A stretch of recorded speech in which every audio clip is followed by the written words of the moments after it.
بسم اللہ الرحمن الرحیم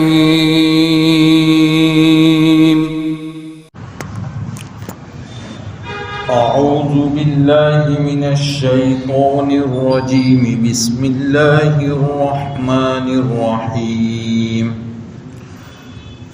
ووضع الكتاب فترى المجرمين مشفقين مما فيه ويقولون يا ويلتنا ما لهذا الكتاب لا يغادر صغيرة ولا كبيرة إلا أحصاها ووجدوا ما عملوا حاضرا ولا يظلم ربك أحدا وإذ قلنا للملائكة اسجدوا لآدم فسجدوا إلا إبليس كان من الجن ففسق عن أمر ربه أفتتخذونه وذريته أولياء من دوني وهم لكم عدو بئس للظالمين بدلا ما أشهدتهم خلق السماوات والأرض ولا خلق أنفسهم وما كنت متخذ المضلين عضدا ويوم يقول نادوا شركائي الذين زعمتم فدعوهم فلم يستجيبوا لهم وجعلنا بينهم موبقا ورأى المجرمون النار فظنوا أنهم مواقعوها ولم يجدوا عنها مصرفا ولقد صرفنا في هذا القرآن للناس من كل مثل وَكَانَ الْإِنسَانُ أَكْثَرَ شَيْءٍ جَدَلًا صدق اللہ العظیم۔ گزشتہ تفسیر میں قیامت کے دن کا منظر آیت کی روشنی میں بتایا گیا تھا کہ جب حشر کا میدان قائم ہوگا تو لوگ اللہ تبارک و تعالیٰ کے سامنے صف در صف، جس طرح نماز میں صف لگائی جاتی ہے اس طرح کھڑے ہوں گے، اور آگے بھی اسی کے ضمن میں اللہ تبارک و تعالیٰ فرماتے ہیں کہ جب سب لوگ کھڑے ہوں گے، حشر کا میدان قائم ہوگا، اللہ کا عرش ہوگا، ووضع الکتاب، کتاب رکھ دی جائے گی۔ کتاب سے مراد یہاں نامہ اعمال ہے کہ انسان کی پیدائش سے لے کر موت تک اس نے جتنے بھی اعمال کیے ہیں وہ سارے کے سارے اعمال انسان کے دونوں کندھے پر جو فرشتے ہیں وہ اس کو لکھتے ہیں۔ تو یہ دونوں فرشتے جو لکھتے ہیں وہ نامہ اعمال کا پورا رجسٹر جو ہے وہ انسان کے ہاتھ میں رکھ دیا جائے گا۔ ایک وقت تھا کہ جب لوگوں کے سامنے اس طرح کی بات آتی تھی تو لوگ بڑا تعجب کرتے تھے اور بسا اوقات اپنے دماغ کو استعمال کرتے ہوئے اس کا انکار بھی کر دیتے تھے کہ ایسا کیسے ہو سکتا ہے کہ ایک انسان نے 80 سال 90 سال زندگی گزاری ہے تو پیدائش سے لے کر 90 سال تک اتنے ساری مدت میں اس نے کتنے کام کیے ہوں گے، ایک رجسٹر میں اتنے سارے کام کیسے آ سکتے ہیں؟ لیکن آج کی جدید ٹیکنالوجی کو دیکھتے ہوئے اب اس بات کو سمجھنا بالکل آسان ہو گیا کہ بسا اوقات اتنی چھوٹی میموری ہوتی ہے اور اس میں کتنا ڈیٹا ہوتا ہے۔ تو یہ بھی اللہ تبارک و تعالیٰ کی طرف سے ایک قدرت ہے اللہ تبارک و تعالیٰ کی کہ اس وقت انسان کے ہاتھ میں اس کی زندگی کے سارے اعمال رکھ دیے جائیں گے۔ فَتَرَى الْمُجْرِمِينَ مُشْفِقِينَ، جو مجرم ہوں گے، گنہگار ہوں گے، وہ ڈرتے ہوئے دیکھیں گے مما فیہ، ان چیزوں کو جو اس میں ہے۔ یہ رزلٹ کا دن ہے آدمی اسٹوڈنٹ جب محنت کرتا ہے اور جب رزلٹ کا دن ہوتا ہے تو اس کو فکر اس بات کی نہیں ہوتی ہے کہ میں ناکام ہوں گا، بلکہ اس کو فکر اس بات کی ہوگی کہ جو میں نے محنت کی ہے کیا اس کے مطابق مجھے پرسنٹیج ملیں گے، کہ مجھے اتنے فیصد آئیں گے۔ اور جو اسٹوڈنٹ جو طالب علم محنت نہیں کرتا ہے اور جب رزلٹ کا دن آتا ہے تو وہ اسی فکر میں رہتا ہے کہ پاس ہوں گے کہ ناپاس ہوں گے۔ تو جو مسلمان مومن ہوں گے، ایمان کی حالت میں گئے ہوں گے، ان کے لیے تو کچھ فکر کی بات نہیں ہوگی، لیکن جو مجرم اور جو گنہگار ہوں گے اور جو کافر ہوں گے وہ فکر کریں گے کہ ہائے ہمارے اعمال کیسے ہوں گے، تو وہ ڈرتے ہوئے دیکھیں گے، لرزتے ہوئے دیکھیں گے۔ وَيَقُولُونَ، اور جب وہ لوگ دیکھیں گے تو کہیں گے یا ویلتنا، ہے ہماری ہلاکتی ہو، ما لِهَذَا الْكِتَابِ، اس کتاب نے، اس نامہ اعمال نے، لا یغادر صغیرۃ ولا کبیرۃ الا احصاها، کہ ہم اس نامہ اعمال نے ہماری زندگی میں کیے ہوئے چھوٹے سے چھوٹے عمل کو اور بڑے سے بڑے عمل کو، ساری چیزوں کو اس نے جمع کر دیا ہے، یعنی اس نے تو کچھ بھی نہیں چھوڑا ہے۔ ارے یہ گناہ تو وہ تھا کہ جو تو میں نے ایسے کمرے میں جا کر کیا تھا کہ جس کمرے میں اس چونٹی جو کمرے کی تھی اس کو بھی گناہ کا پتہ نہ چلے اور کسی کو پتہ نہ چلے، ہائے اس نامہ اعمال میں اس گناہ کا بھی ذکر ہے۔ وہ ساری چیزیں دیکھے گا اور بڑا حیران پریشان ہو جائے گا۔ اسی آیت کے ضمن میں لکھا ہے کہ صغیرہ اور کبیرہ دو طرح کے گناہ ہوتے ہیں، تو اس میں ایک بہترین ضابطہ لکھا ہے کہ دیکھیے اللہ نافرمانی جو ہوتی ہے وہ دو طرح کی ہوتی ہے، ایک تو حقوق اللہ کی نافرمانی ہوتی ہے اور ایک حقوق العباد کی نافرمانی ہوتی ہے، بندوں کی طرف سے نافرمانی ہوتی ہے۔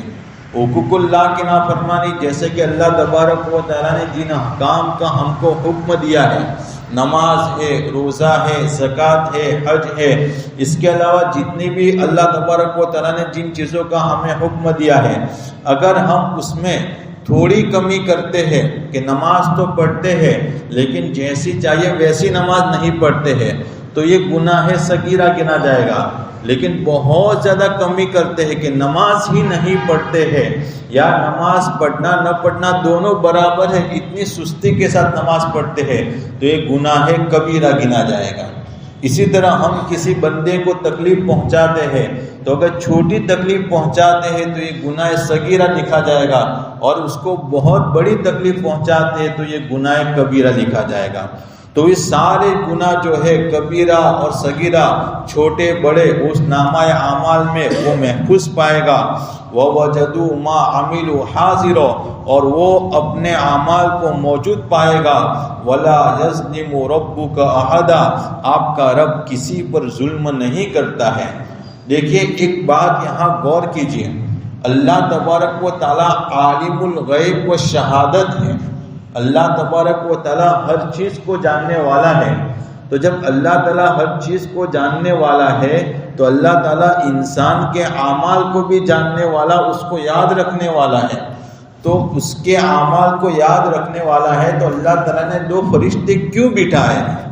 وہ تو اس بات پر بھی قادر ہے کہ بھی انسان کو کہہ دے کہ بھی تو نے تیری پیدائش سے لے کر موت تک یہ سارے کام کیے ہیں، تو فرشتوں کو بٹھانے کی کیا ضرورت ہے؟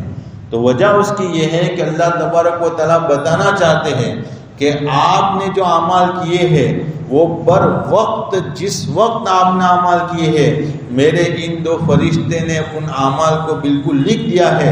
اگر آپ میری طرف ظلم کی نسبت کرتے ہو کہ اللہ یہ گناہ تو میں نے کیا نہیں ہے اور یہاں لکھا ہوا ہے، تو یہ فرشتے گواہی دیتے کہ یہ گناہ ہم نے ہمارے ہاتھوں سے لکھا ہے، پھلا وقت میں، پھلا گھڑی میں، پھلا جگہ تو نہیں گناہ کیا ہے۔ کہ انسان کے لیے چھٹکارے کا کوئی راستہ نہیں ہے۔ وَلَا يَظْلِمُ رَبُّكَ أَحَدًا، تیرا رب کسی پر ظلم نہیں کرتا ہے۔ اب آگے جو ہے اللہ تبارک و تعالیٰ نے، دیکھیے انسان کے دنیا میں دو سب سے بڑے دشمن ہیں۔ ایک تو یہ ہے کہ مال و دولت، جبکہ انسان اس کے اندر اتنا محو ہو جاوے اور اس کے اندر اتنا لگ جاوے کہ وہ شریعت کو بالکل اللہ تبارک و تعالیٰ سے بالکل غافل ہو جاوے. اور دوسرا جو شیطان ہے، دوسرا جو دشمن ہے وہ شیطان ہے. تو اب آگے جو ہے وہ جو دوسرا دشمن جو ہے وہ شیطان، اس کے متعلق اللہ تبارک و تعالیٰ بیان فرما رہے. چنانچہ فرمایا جب ہم نے فرشتوں سے کہا کہ تم آدم علیہ السلام کو سجدہ کرو تو انہوں نے سجدہ کیا مگر ابلیس، یعنی ابلیس نے سجدہ نہیں کیا. جب اللہ تبارک و تعالیٰ نے دنیا کا سب سے پہلا شخص، سب سے پہلا انسان، ہم سب کے جد امجد دادا حضرت آدم علیہ السلام کو پیدا کیا، تو اس وقت جتنے بھی لوگ تھے زمین کے اوپر اور جتنے بھی لوگ تھے ان سب کو کہا سجدہ کرو. یہاں فرشتوں کو کیوں ذکر کیا؟ حالانکہ ساری مخلوقات کو کہا تھا کہ سجدہ کرو. تو یہاں فرشتوں کو ذکر کرنے کا مقصد یہ ہے کہ اس وقت فرشتے سب سے افضل مخلوق تھی، اللہ کی سب سے قریب مخلوق تھی. تو جب کوئی بادشاہ اور کوئی پی ایم جو ہے کوئی حکم نافذ کرتا ہے تو سب سے پہلے اس کا جو اسسٹنٹ اور اس کے جو ماتحت ہے وہ اس پر عمل کرتے ہیں، تو ماں بقیہ لوگ اس پر عمل کرتے ہیں. تو فرشتوں کا ذکر کر کے کہا کہ فرشتوں نے فوراً اللہ تعالیٰ کا حکم ہوتے ہی سجدے میں گر گئے. یہ سجدہ جو تھا وہ سجدہ تعظیمی تھا جو اس شریعت میں جائز تھا، جیسا کہ آپ نے حضرت یوسف علیہ السلام کے قصے میں بھی سنا کہ سارے کے سارے بھائی اور والدین یوسف علیہ السلام کے سامنے سجدے میں گر گئے. تو وہ بھی سجدہ تعظیمی تھا، لیکن وہ پہلی امتوں میں تھا. اس امت میں کسی طریقہ کوئی سجدہ کسی کے سامنے نہیں ہے سوائے اللہ کے. چاہے نبی بھی ہو، نبی کے سامنے بھی سجدہ کرنا درست نہیں، چاہے جائے کہ ہم پیر اور دوسرے لوگوں کے سامنے سجدہ کریں. تو فرمایا کہ جب آدم علیہ السلام کے سامنے فرشتوں کو سجدہ کرنے کا حکم دیا تو سارے فرشتے سجدے میں گر گئے سوائے ابلیس، کہ ابلیس نے سجدے سے انکار کر دیا. پھر آگے فرمایا کان من الجن، کہ وہ ابلیس جو تھا وہ جناتوں میں سے تھا. دیکھیے دنیا میں دو نسلیں آئی ہیں، ایک انسان کی نسل، ایک جنات کی نسل. تو جس طرح انسان کی نسل حضرت آدم علیہ السلام سے شروع ہوئی ہے تو اسی طرح ابلیس کی نسل بھی جناتوں سے شروع ہوئی. یہ ابلیس جو ہے وہ جناتوں میں سے ہے. آج ہم لوگ ایک بڑی غلطی کرتے ہیں کہ عموماً ہمارے بہت سارے بھائی بیانوں میں یوں کہتے ہیں کہ ابلیس بہت بڑا عبادت گزار تھا اور آسمان کا ایک کونا اس نے ایسا نہیں چھوڑا جس میں اس نے عبادت نہ کی ہو، اور وہ فرشتوں کا استاد تھا. یہ بات قطعاً غلط ہے، کسی بھی کتاب میں یہ بات لکھی ہوئی نہیں ہے. حتیٰ کہ امام حسن رحیم اللہ تعالیٰ جو بڑے تابعی گزرے ہیں انہوں نے کہا کہ ناس ہو اس شخص کا جو شیطان کو فرشتہ کہے، یہاں تک کتابوں میں لکھا ہے. تو یہ جو ابلیس تھا وہ جناتوں کی نسل میں سے ایک آدمی تھا. تو جس طرح انسانوں میں مسلمان کافر ہوتے ہیں کہ کافر کا بیٹا مسلمان، جیسے کہ حضرت ابراہیم علیہ السلام کے والد جو تھے وہ آزر تھے جو بت پرست تھے تو ان کا بیٹا نبی ہوا. تو اسی طرح جناتوں میں بھی کچھ جنات مسلمان ہوتے ہیں، کچھ جنات کافر ہوتے ہیں. تو یہ ابلیس جو تھا وہ کافر اور یعنی بہت زیادہ بڑا کافر جناتوں میں سے تھا. تو فرمایا کان من الجن، وہ جناتوں میں سے تھا. ففسق عن امر ربی، اس نے اپنے رب کے حکم کی نافرمانی کی. اللہ تبارک و تعالیٰ کا حکم ہوا سجدہ کرنے کا اور اس نے اس کا انکار کیا. افتتخذونہ وذریتہ اولیاء من دونی، کیا وہ لوگ اس کو اور اس کی نسلوں کو اللہ مجھے چھوڑ کر دوست بناتے ہیں. کافروں کے متعلق کہا گیا کہ کافر جو ہے وہ اس کو اور مجھے چھوڑ کر اس کو اور اس کے اولاد کو دوست بناتے ہیں. اس سے معلوم ہوا کہ جناتوں کی اولاد ہوتی ہے، لیکن جناتوں کے اولاد کا کیا طریقہ ہے وہ ہم کو معلوم نہیں ہے. دیکھیے آج لوگ شیطان کو ملعون کہتے ہیں اور شیطان کو لعن طعن کرتے ہیں، لیکن اصل لعن طعن کرنا نہیں ہے. اصل ہمیں ان کاموں سے بچنا ہے جس کا ہمیں شیطان حکم دیتا ہے. اگر ہم صبح سے لے کر شام تک شیطان پر لعن طعن کرتے رہے اور وہی کام کرتے رہے جس کا شیطان نے حکم دیا ہے تو یہ ہمارا لعن طعن کرنا کچھ بھی کام کا نہیں، بلکہ ہم شیطان کے سب سے بڑے مرید سمجھے جائیں گے. تو اصل یہ ہے کہ شیطان جس کام پر ہمیں ابھارتا ہے اللہ تبارک و تعالیٰ کی شفقت تو دیکھیے کہ اللہ تبارک و تعالیٰ نے ہمارے سامنے سارے احکام بیان کر دیے. اتنی بہترین شریعت ہم کو دی اللہ تبارک و تعالیٰ نے کہ اتنی بہترین شریعت کہ جس میں کسی بھی حکم پر کسی کو بھی کچھ کہنے کا موقع ہی نہیں ہے. تو اللہ تعالیٰ اپنی شفقت میں بندوں سے کہتا ہے کہ اے میرے بندو، میں نے تم کو اتنی بہترین شریعت دی ہے، لیکن یاد رکھو اس شریعت پر تم عمل کرنے جاؤں گے تو تم کو شیطان روکے گا، لہذا تم اس کی باتوں میں مت آنا. اسی لیے اسی قصے کو بار بار قرآن مجید میں بیان کر کے اللہ تبارک و تعالیٰ اپنے بندوں کو اس بات کی طرف توجہ دلاتا ہے کہ اس سے بچتے رہنا. تو کیا ان لوگوں نے اس کو یعنی شیطان کو اور اس کے اولاد کو مجھے چھوڑ کر دوست بنایا، حالانکہ وہ تمہارے دشمن ہیں. حالانکہ شیطان انسانوں کا دشمن ہے. بئس للظالمین بدلا، ظالموں کے لیے بہت برا بدلہ ہے. اگر وہ لوگ اپنی حرکات سے باز نہیں آئے تو ان کے لیے بہت بری چیز رکھی ہے. ما اشہدتہم خلق السماوات والارض ولا خلق انفسہم، میں نے ان کو گواہ نہیں بنایا تھا آسمان اور زمین کو پیدا کرتے وقت اور نہ ان کی ذات کو پیدا کرتے وقت. اللہ تبارک و تعالیٰ کہتے ہیں کہ یہ کیا ہے کہ تم شیطانوں کی عبادت کرتے ہو، ان کی پرستش کرتے ہو اور ان کو اپنا معبود سمجھتے ہو. میں نے آسمان اور زمین کو جب بنایا تو ایسا نہیں کہ میں نے ان کو اپنے مشورے میں شامل کیا ہو کہ دیکھو یہ جو میں آسمان زمین بنا رہا ہوں یہ ٹھیک ہے، اس میں کچھ آگے پیچھے کرنا ہو تو بولو. ایسا نہیں ہے، یعنی ان کی میرے نزدیک کوئی وقعت ہی نہیں ہے، بلکہ یہ آسمان زمین کو پیدا کرتے وقت یہ لوگ موجود ہی نہیں تھے. اور خود ان کو جب میں نے بنایا تو وہ لوگ کس طرح بنے وہ ان کو خود کو پتہ نہیں ہے، اور تم ہو کہ ان کو جو ہے اپنا معبود بنائے رکھا ہے. وما كنت متخذ المضلین عضدا، اور اللہ تبارک و تعالیٰ گمراہ کرنے والوں کو مددگار نہیں بناتا ہے. جب قیامت کا دن ہوگا تو کافی لوگ اپنی عادت کے موافق کہ جس طرح دنیاوی زندگی میں جب ان کو کوئی تکلیف پریشانی پہنچتی تھی تو وہ لوگ جو ہے اپنے معبودان باطلہ کو بلاتے تھے اور اپنے معبودان باطلہ سے اس کی دعا کرتے تھے. تو قیامت کے دن بھی جب قیامت واقع ہوگی، نفس نفسی کا عالم ہوگا، تو اس وقت بھی وہ لوگ اپنے جو معبودان باطلہ ہے، جو غلط ان کے معبود ہے، ان کو پکاریں گے. اسی کو فرمایا اور اس دن وہ کہیں گے نادو شرکائی الذین، کہ انہوں نے میرے ان شرکاء کو پکارا جن کے متعلق تم نے دعویٰ کیا تھا، پھر انہوں نے ان کو پکارا فلم یستجیبوا لہم، تو انہوں نے ان کا جواب نہیں دیا. ظاہر ہے کہ جو معبودان باطلہ کو وہ لوگ پکاریں گے اس کا جواب وہ لوگ نہیں دیں گے، کیونکہ وہ لوگ خود اس کی پریشانی میں ہوں گے. وَجَعَلْنَا بَيْنَهُمْ مَوْبِقًا، اور ہم ان کے درمیان آگ کی دیوار کھڑی کر دیں گے. تو آگ کی دیوار کی وجہ سے ان کا جواب دینا تو درکنار، وہ آگ کو دیکھ کر اس بات کا یقین کر لیں گے کہ اب ہم کیا ہے جہنم میں جائیں گے. وَرَأَى الْمُجْرِمُونَ النَّارَ، مجرمین آگ کو دیکھیں گے. مسلم شریف کی روایت ہے کہ جب قیامت کا میدان ہوگا تو آگ جو ہے 70,000 آگ کا جہنم کو لایا جائے گا، اور اس جہنم کی 70,000 لگامیں ہوگی، اور 70,000 لگاموں میں سے ایک لگام کو 70,000 فرشتے پکڑے ہوئے ہوں گے. اس صورت میں جہنم کو قیامت کے دن لایا جائے گا اور مجرمین آگ کو دیکھیں گے. فظنوا، تو وہ یقین کر لیں گے انہم مواقعوها، کہ وہ اس آگ میں ڈالے جائیں گے.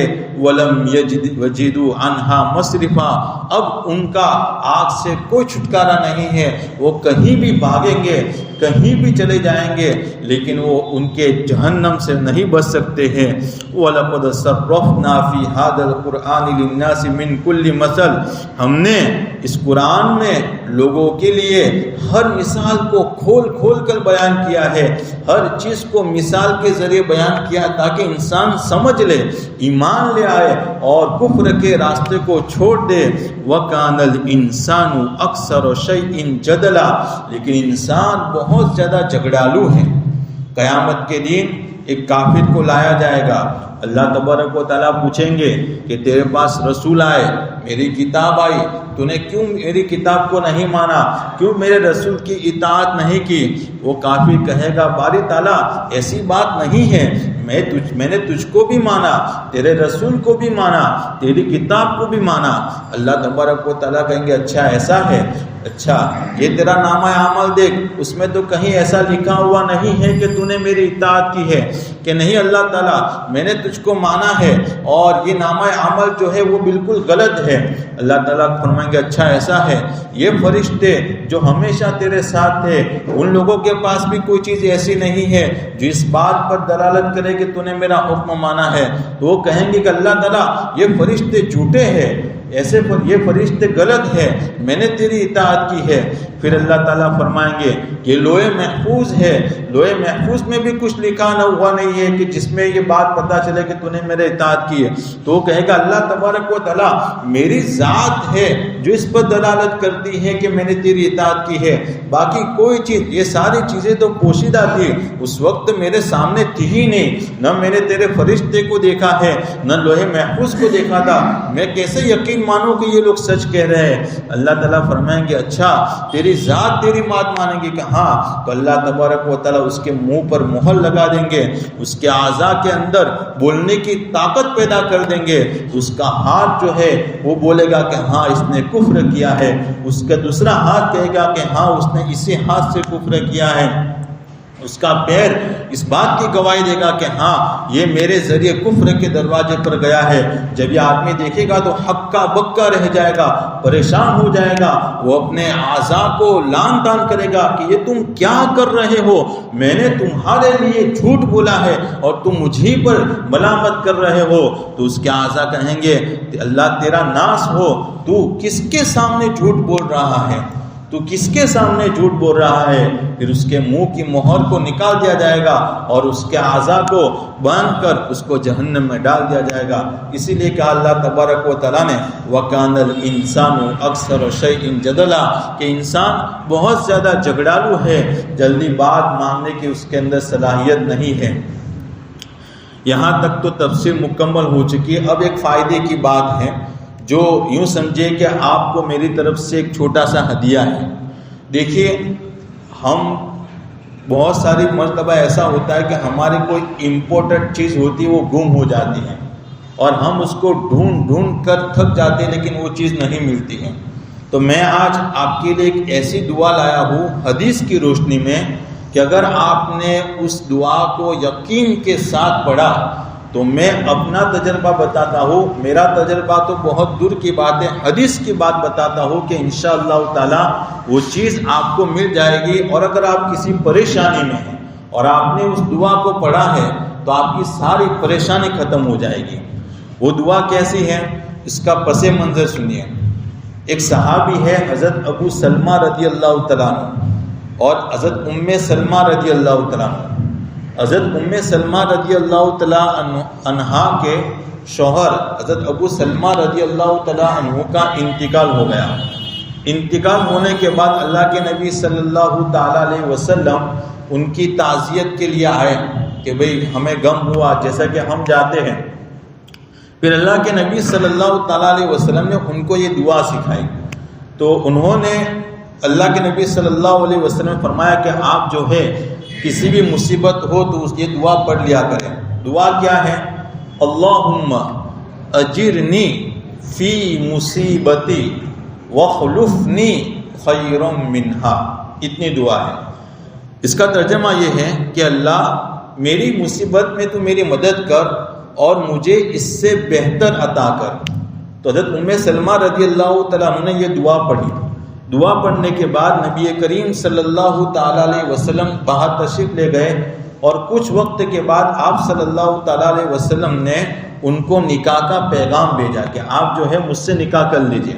حضرت ام سلمہ رضی اللہ تعالیٰ عنہ بہت خوش ہو گئی اور انہوں نے کہا کہ دیکھیے یہ دعا کی برکت سے کہ اللہ نے میری مصیبت کو دور کر دیا کہ میں نے شوہر کو کھو دیا، اللہ تبارک و تعالیٰ نے مجھے دوسرا شوہر دیا، پھر وَخْلُفْنِي خَيْرًا مِنْهَا کہ مجھے اس سے بہتر عطا کر۔ تو میرا شوہر ابو سلمہ اگرچہ بہت اچھا تھا لیکن محمد سے اچھا کوئی نہیں ہو سکتا ہے۔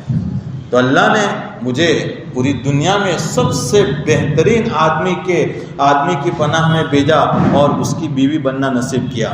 تو یہ بہت چھوٹی دعا ہے، ہم اس کا ذکر کریں جب بھی کوئی پریشانی مصیبت ہو، کوئی چیز گم ہو جاوے تو اس کو پڑھے، انشاءاللہ تعالی اللہ تبارک و تعالی ہم اگر یقین کے ساتھ پڑھیں گے اللہ تبارک و تعالی ہماری پوری مدد کرے گا۔